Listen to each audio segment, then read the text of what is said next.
Hello, everyone. My name is Ray Ellis, aka the Chob Gobbler, and here with me is Renee Espinoza, aka the Chob Gobbler, and we're here this week. I heart Oh, chop. I didn't even say this yet. This is the podcast. You're just stupid. That's how stupid she is, That's guys. how She stupid almost it forgot was. the name of the I podcast. forgot where I And was. well, I mean, luckily you said the name of the podcast because I genuinely forgot the name of the podcast. You're just stupid. And we got a new Oh, topic today. everybody out there in the internet world, who's excited for human rights violations? Those are literally my favorite things ever. Uh, Ray uses the Geneva Convention as toilet paper. So today we're going to talk about Turkmenistan. I know everyone's like, really? That's the fucking first country you talk about? Like, you talk about ancient Egypt, now you're talking about Turkmenistan? It's like, kind of like, whoop, like, that's kind of a drop. Like, the viewers are already going down this episode. They're Hey, I like, don't know I about a don't. lot about Uh, Turkmenistan. It sounds yeah, good, I, though. I, I don't think anybody does. Well, so the cool thing about, well, not so much cool thing, but the interesting thing about Turkmenistan is, so just a little brief background, because I'll be honest, I was doing the research on Turkmenistan.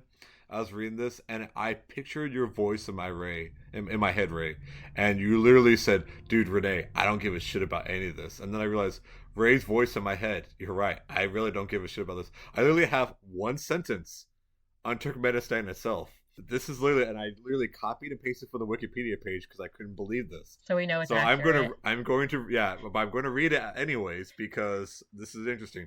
Prior to the Russian conquest, the Turkmen were known and feared for their involvement in the Central Asian slave trade. That's what it says. That's exactly. I was like, what the fuck? Like, apparently there's a Central Asian slave trade, and the people of Turkmenistan were feared for. I don't know, but like, I didn't like. It's all like It is history of bordered like by Russia and like Kazakhstan and stuff, what I right? do. Yeah, it's all the istans, all those former Soviet republics. The only time I'm gonna get really into Turkmenistan history is basically, so just know this: Turkmenistan was conquered by the Russian Empire Okay. as well as a bunch of the other stands. They were part of the Soviet Union, and they were one of the last Soviet states. So, just real brief background before we get into the real topic of the interest. It's not so much Turkmenistan itself, but I want to talk about they've had only two presidents ever since 1991. They've only had two presidents. So that already tells you kind of a lot. You could think how many presidents we've had since 1991? What A around like fuck ton. 43 or something? Oh, since That 1991. Just kidding. I mean, I hope we haven't had 43 presidents since 1991. Well, there goes July president. I hope August president's better than July president. Fuck that guy. We've had quite a Um, few. I can't name them all. I don't know. yeah, I was born yeah, in 94, so. yeah. So actually, oh, I didn't realize Turkmenistan or the modern state of Turkmenistan is older than you. I didn't know that. See, Turkmenistan's Good, younger than good. me. I'm as a male, I'm that much closer to death than Ray. The only kind of history background we give is this is 1980 Soviet Union. It sucks. Everything sucks. Life sucks. So Gorbachev comes into power, and his way to deal with the Soviet Union kind of falling apart is I want to give all the satellite republics and states more power, more autonomy. That sounds And nice, right? so yeah, it does sound nice. And some countries take this and say, "Hey, fuck you, Soviet Union. I want to form my own country, like Estonia, Lithuania, Latvia." Other countries, like Romania, chooses to kill their have a giant coup d'état and kill their dictator for life. I'm not gonna yuck anyone's yum, though. Do what you do. Yeah, exactly. Well, there's a couple of them who are like, "Hey, you know what? The old Soviet Union was pretty badass for me. I kind of want to keep the status quo." They try to have Gorbachev killed, and they want to be like, "No, let's go back to hardline, good old fashioned Soviet, domination." And this was called Communism. the Communist Party is right. Long live the Communist Party. And this is called the August coup. Well, it failed, and most of the people involved were assassinated or prison. But some got away, and one of them was a little guy named Saparmurat Niyazov. I'm gonna call him Nizzy Baby for short because I Nizzy cannot baby. pronounce it. Nizzy Baby. So he's the first president of Turkmenistan. He's the first of two we're gonna talk So about. he's the one we're talking about Nizzy today. Baby. Can we say his name one more time since he's the main topic? Because I didn't quite catch it. Sapar Saparmurat Niyazov. So Saparmurat Niyazov. Niyazov, Nizzy Baby. Okay, Nizzy baby. I love it. Nizzy Baby. Nizzy baby Yeah, number yeah. one. Nizzy baby number one. Shout out to babies. Sorry, Shout out to babies everywhere. yeah, they can't all be good segues. Niyazov was one of the people who was involved in the coup because you know what, the Soviet Union was pretty solid for Turkmenistan. Well, eventually the Soviet Union starts falling apart, and he's like, you know what, Turkmenistan is going to declare independence, and he becomes the first president of Turkmenistan. So, kind of a little bit of background on him before we get into his time as president. So, he was born in 1940. So we're going back to Nizzy Baby as a baby. Yeah, Nancy Baby as a baby. Back then, he was just called Baby Baby. So, he's born in 1940. His father, either according to his official autobiography, his father was a war hero who died fighting Nazi Germany, and he took a lot of pride in his father's, taking place in World War One, fighting the Nazis. He went to all sorts of like World War Two memorial services, and even posthumously awarded his dad a medal. And really, really, like this guy is like, man, my dad was a war hero. The actual truth, maybe his dad may or may not have dodged the war in general and may have been sentenced in a military court for being a draft dodger. But let's not focus on the truth, because guess what, Nizzy baby didn't, and that's why we're Team Niyazov. Here, no, not really, but Niyazov. I like that last Niyazov, name. That's a pretty Niyazov. sweet last name. That's probably the only thing cool about him. Is he a good guy or is he a bad guy? Oh, he's a major shithead. Okay. He All right. yeah. By the end, you're gonna be like, why? You see why I call him Nizzy Baby and make fun of him, because this guy is a giant jackass, and probably the only people that can compete with him are the Kim family in North Korea. Really? Wow, that's He's up there. He's actually may burn in hell. Oh, fuck this guy. But anyway, so not long after he's born, his whole family dies in a giant earthquake in the capital, oh, and that's he kind of grows up sad. an orphan. He grows up an orphan. So you know what? That's his tragic backstory. That there it is. Maybe if the Ashgabat earthquake in 1948 didn't happen, maybe things would have been a little different. Kind of interesting. Just kind of he graduates. He goes to college, and actually kind of funny. So he does get a diploma as an electrical engineer, but then he goes to Russia and he's expelled out of school for academic failure, which basically means he's a doofus. So he graduates and then drops out in Russia or fails out in Yeah, Russia? he Okay. graduates, goes to Russia to study further, and he's kicked out of college because he's a doofus. I don't know if it was because of that or he just kept making, moonshine vodka and selling it to all the other Russian guys I'm pretty sure the Russians actually smile upon that, and he would have graduated if with that was the honors, the case. highest Yeah, honors. exactly. He figures, you know what, fuck it. I failed out of school. I'm an orphan, and my dad may or may not be a fake war hero. So fuck it. What am I going to do? I'm going to join the Communist Party. And it turns out that's what he was good at. He was really good at being a communist. And in 30 years, he went from being joining the Communist Party to becoming the entire president of Turkmenistan. Oh shit. Yeah, yeah. So that was his calling. That was his calling. So he works his way up, and then in the 80s, like around, I think it's 85, he becomes the first secretary of the Turkmen Communist Party. So he's like basically communist number one in Turkmenistan. So hold on one second. When did Turkmenistan become a country? In 1991. Okay, all right. So at this Yeah, point, it's still not an official country yet. yeah. It's still not. It's still part of the Soviet Union. I see. So, and then the Soviet coup happens, and he realizes, fuck, Gorbachev's still alive. The Soviet Union thing is fucking tanking. Fuck it, Turkmenistan is going to be its own country. So they declare independence, and he runs and wins the first presidential election. Not hard, considering he was the only fucking candidate. Who am I gonna vote for?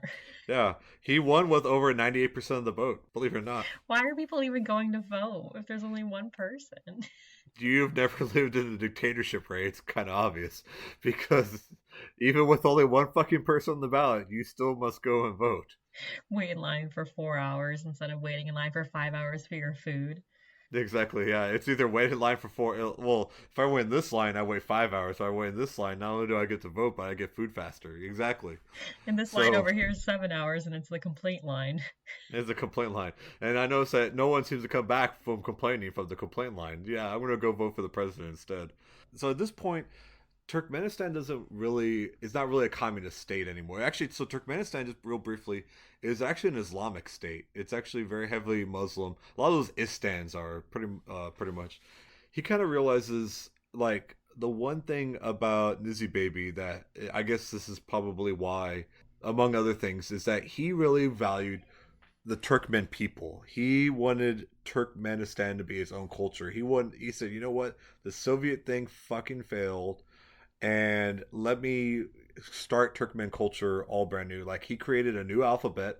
He threw What? out the old yeah he threw out the old Cyrillic. That's the Russian alphabet. Oh, You that's know, what they you've use. seen They it. use Yeah. the Russian alphabet Well, before. that's Okay. what they used to use. Now they use a Latin-based alphabet. So he threw that out. He threw that out completely, and he developed. He said, "We're going to use this now."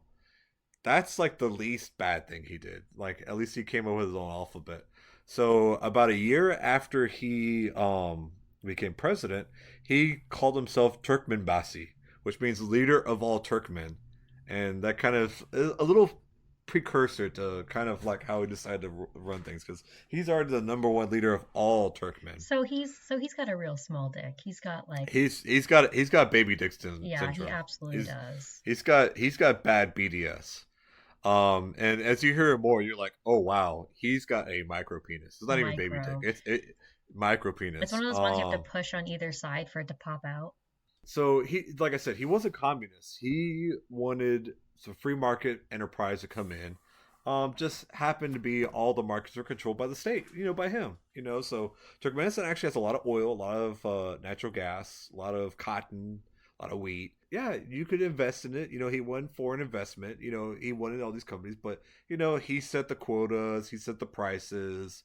He controlled the production. The It's just state owned so everything. interesting how he went from being a total communist to being like, oh yeah, like I'm not going to be like that anymore. He's a quasi communist now because he still wants to own everything. But yeah, give him foreign countries give me money. He really realizes there's a big vacuum in Turkmenistan. It's a former Soviet republic. Lenin was everywhere. Stalin was everywhere. All these great and I put that in quotes, guys. Great Soviet leaders had all their imagery everywhere, and we don't really have to praise them anymore. We're not a Soviet republic. You know who could be there? Whose image Ooh, could be everywhere? Lil Nizzy. Little Nizzy. That's right. That's right. So he renamed schools, airports, months of the year, cities after him, This is his crazy that this is in mom. the 90s. Try to live This, it in the this 90s is and be in the like, yo, 1990s. forget the alphabet. Whole new alphabet now. So the month of September was named after his autobiography. He changed the name of bread to his mom's name. He named a meteorite after himself. He changed the name of October. Now it wasn't all narcissistic. Like I think it was October. He changed to the name of a former sultan who was of Turkmen origin, and but basically you could see it's all very Turkmen centered because he wanted the Turkmen people to be proud of their culture, their civilization. Which Which is all right, good, I'll yeah. I'll give him that. I'll give him that. The problem is he also wanted Turkmen culture and everything to be based around him. Right, so he's Like changing all of legitimately, it. yeah, he's changing all of it. So like to give you an idea, in Ashgabat he built a $12 million statue made out of marble and gold, and this statue rotates to always face the sun. Oh my god, it rotates? Always, always rotates to face the. I mean, it is cool. If I'm gonna go dictator, that's what a type of dictator I want to do. I want statues of myself everywhere. So he's renaming everything after himself. He must have loved his mom because he named a couple things, including bread, after him, and then he made all these weird rules. Give me one moment to find it, but like he would make rules. You must, people have to chew on bones Why? because as a child he saw dogs chew on bones and it made their teeth strong, and thus he literally, this is his quote: I watched young dogs when I was young. They were given bows to gnaw to strengthen their teeth. Those of you whose teeth have fallen out, do not chew on bones. This is my advice. Okay, so hold on. So quick comparison. Dogs have a great sense of smell and they also love sniffing ass. So I don't think that people should go around sniffing ass to get a better sense of smell. You know, Ray, it's not often you and I disagree, but I'm gonna have to say every once in a while her and I disagree, and this is gonna be one of the lines that I'm gonna have to draw in the sand. You know what? I respectfully agree to disagree. You know what? Virtual handshake right Virtual now. Virtual handshake. virtual handshake. Arius Peace Vir- PT.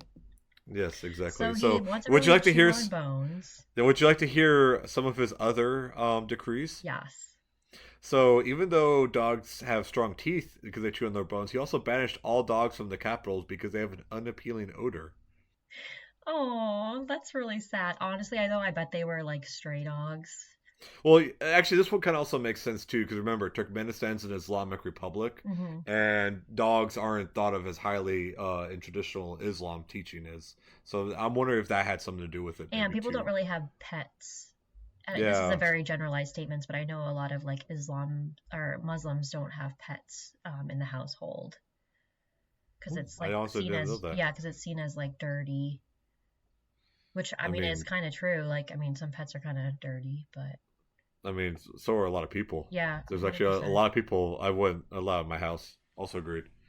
So a few other laws that he made. He banned lip syncing completely. Stop it. Yeah, he banned lip syncing. He felt that they were just insulting. He also requested a palace of ice be built in his capital, because basically an indoor skating rink, because he thought it would be good for people living in a desert country to learn to ice skate. Yeah, because I was gonna say, like, how is that gonna stay up if it's normally pretty warm there, right? It's pretty Yeah, mountainous. Very mountainous, arid country. Yes, but nope. You know what would really help the people of Turkmenistan learn how to fucking ice skate in a fucking desert country. Even though I'm sure like the people are poor and if there's like stray dogs around and they just got out of communism, they're like, I want to fucking ice skate. Fuck your dogs. Chew on bones. Oh, and learn how to ice skate. The other thing he banned was smoking in 1997. Hey, that's not bad. But do you know why he banned it? Because he had to stop smoking because he had heart surgery. Yeah. So yeah, he's like, if I can't smoke, no one can smoke. That's Fuck everyone else. hilarious. Oh my gosh. He outlawed opera, ballet, and circuses for being un-Turkmen like. But like he's making up the definition of Turkmen, isn't he, essentially? Exactly. That one I could kind of see because I mean, Russian opera, Russian ballet, Russian They're trying to get away circuses. from that Russian thing. Yeah, and that one I could kind of. I mean, it's still a douchebag because I like all three of those things. But still a douchebag But move. then the ice skating is interesting because Russians are pretty big on like ice skating. Like I just think of the Olympics, like the Russians usually do pretty well. He's a crazy man, or he was. He's fucking dead. Thank God. Men should no longer allowed to be wear long hair or beards. He banned that. Oh, that's like Peter the Great.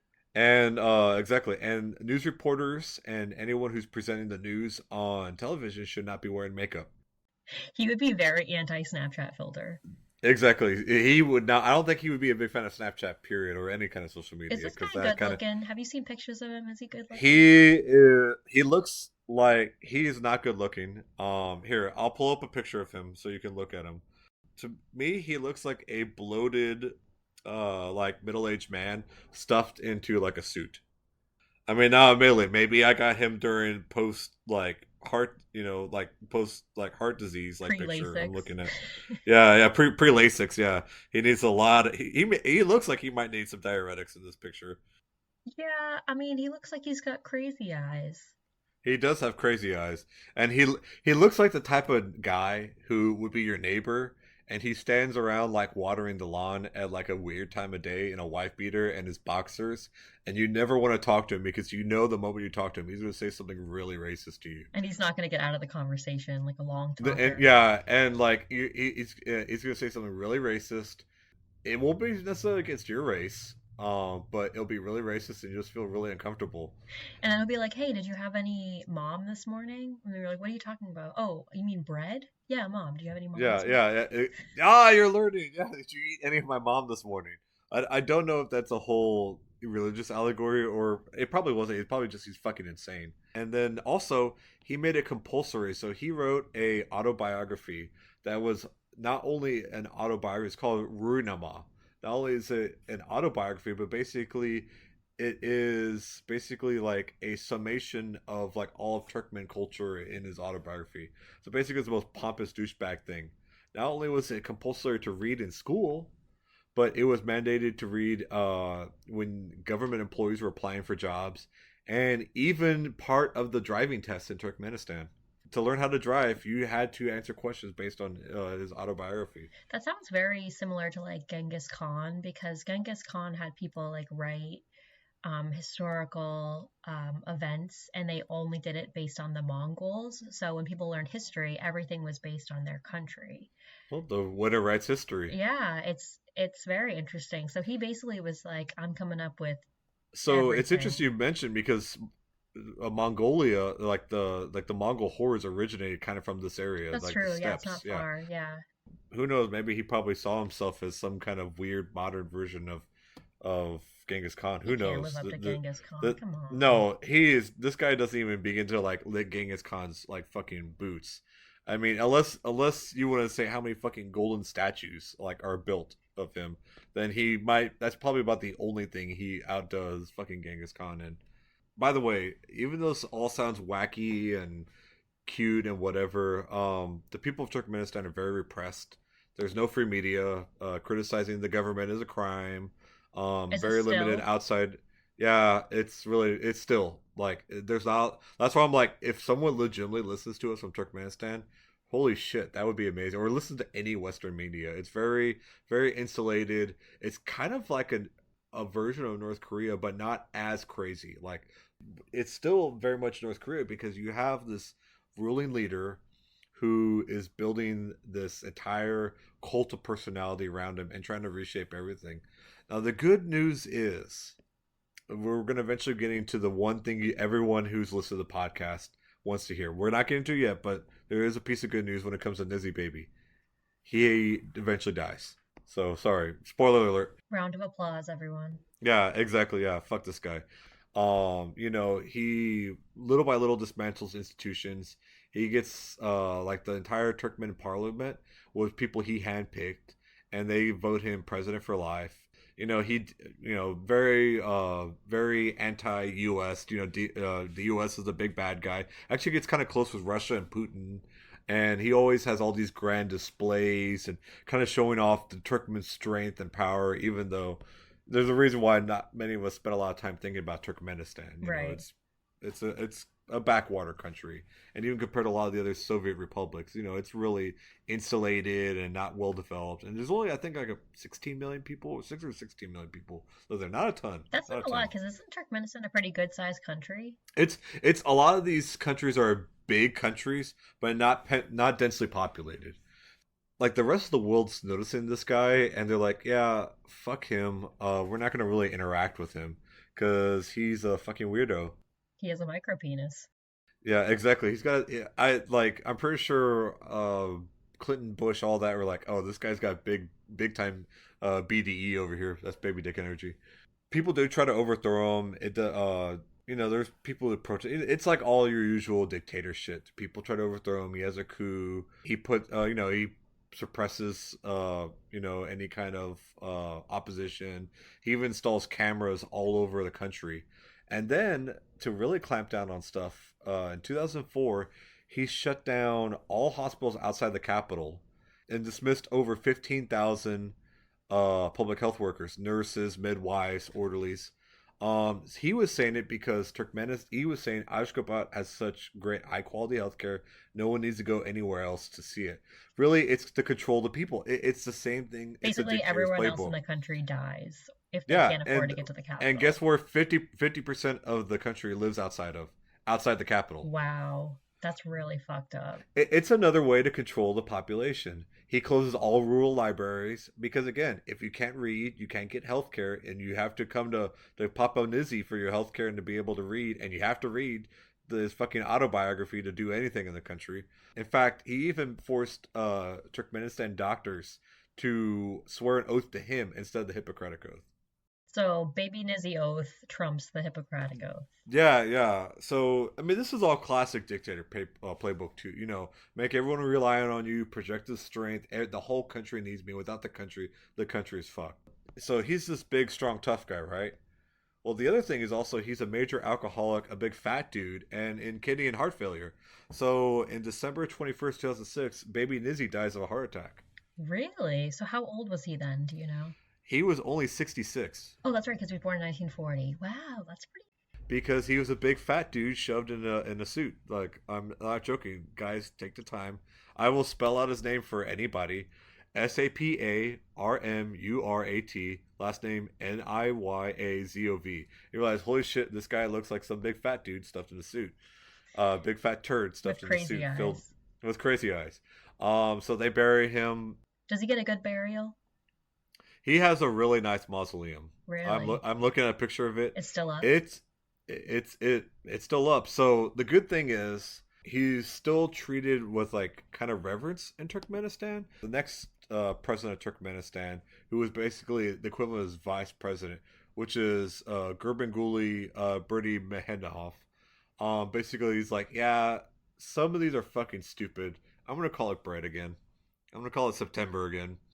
Did he change the alphabet back to the Russian No, alphabet? I think they kept the alphabet. I think that like he didn't overchange all of it. Poor people of Turkmenistan must be so confused. Yeah, the people of Turkmenistan were like, wait, hold on, wait, what the fuck do I call it this week? Do I call it this douchebag's mom, or do can I call it bread again? Because I really don't feel like being thrown in jail. So fucking weird. Yeah, Wow. yeah, he's a weird dude. So Yeah, baby so Nizzy's dead. Okay. babies, thank fucking Good god. thing, like, I mean, I see, like, he did a lot of bad shit, but, like, he could have lived a lot longer and done even more bad shit, I guess. Exactly. Well, unfortunately, his successor, Gurbanguly Berhimov, I'm gonna just get real quick into him. Do it. He's interesting. Honestly, last week was John Oliver. I love that show. He did a really good and funny talk about him. So I'm just gonna hit a couple of high points on him. Birdie, I'm gonna just call him that. So he had a little bit different origin. He actually was a dentist. Birdie. Yeah, his name, yeah, He was a short for dentist. Dentist he's a become dentist. president. Yeah, he was a dentist. In fact, he actually got his dentist's license. He became a PhD. He became the Minister of Health and worked his way all the way up to basically becoming Vice President of Turkmenistan, or like the equivalent position of Vice President of Turkmenistan. And then the guy who was the head of the assembly just happens to be arrested after Nizzy Baby dies. And he's like, "Hey, I'm next in line, baby." And so that's how he becomes president because, of course, he wins presidency with like 98% of the vote. So weird how that happens. Yeah, it's so weird. Yeah, God, these are such great guys. They keep winning all these votes. They're so badass. By the way, you vote for anybody else, we'll fucking shoot you. But he becomes president, and he's less of a Kim Jong Un dictator, and he's more of a Vladimir Putin type of dictator. Interesting. Yeah, Okay. he's a little less. He doesn't necessarily want a cult of personality. He doesn't want people worshiping him and his mom, He looks better but with his shirt off. uh he's not still not very good looking. He's the guy who can do a little of everything. Hmm. There's like video of him riding a bicycle shooting targets. There's a video of him playing the guitar. There's video of him doing donuts and sports cars, and he really loves horses. And the one thing I will agree with John Oliver is listen to some of the books he's written. These are the actual titles of the books: "The Flight of the Celestial Racehorses," "The Horse, a Symbol of Faithfulness and Happiness," and Alteke, which is a type of Turkmenistan horse, "Our Pride and Glory." Oh, he loves horses. He wants to fuck a horse, agreed. Or he has already fucked a horse. He's already fucked a horse, so he's really into. He's like I said, the Vladimir Putin playbook. You know how Putin has videos of him like swimming bare chested and Right. lifting weights. There's videos of this guy exercising. He's really big in promoting exercising. He's really big into cycling. So even though he's a little less outwardly crazy than Izzy Baby, at the same time he's still like there's no human rights. Mm. The elections are not fair and free. There's no opposition party. All that is going on. So actual shout out to the people of Turkmenistan. Yeah, shout out to the people of Turkmenistan. It actually, interesting enough, I will say this because, like I said, go watch the John Oliver episode. He plays amazing music video he put out. It is awful. What is this, Tiger King? Kind of, but literally they rhymes. It's a rap where he rhymes the word No. Turkmenistan with the word Turkmenistan. They're also pretty famously because he loves horses. We got that. Yeah, obviously. Well, he likes to ride horses too, and there's a famous video of him falling off a horse mid race. The horse just crumples and launches him, and unfortunately he was okay. But the good news, the horse was apparently okay too, so that's good. That's good. It looks like he actually may be stepping down soon. The good news is To whom? To Putin? to his son. Oh, I got you. Yeah. Let's keep the dictatorship line going. His son's a little bit more woke, but I doubt it. It's actually funny. So when you see his son, like he takes his son literally everywhere with him, like everywhere, like Oh. fucking everywhere. I don't even want to speculate that he fucks his son. I'm not gonna With the speculate, horses. but he fucks the horse than his son. Yeah, that's Turkmenistan. Wow. It's kind of a forgotten country, but it's probably one of the world's worst dictators, and it doesn't. It's not like some of these other countries. Like there doesn't seem to be any hope. Hopefully, some kind of freedoms or reforms get over there, and the people can have free and fair elections. Because, like I said, shout out to the people of Turkmenistan And their horse fucking dictator. and their horse fucking statue building bread eating leaders. Right on. That was a good one. Thanks, So Renee. that's a good one. So you know what? I've learned way too much. My brain hurts. My head's swollen even larger as we speak. I will see y'all next week. All right, today is Renee the Ninth, 2022, and we'll see you guys later. You got all parts of that wrong. It is Renee the Renee of the year 20 Renee 2. Thank you.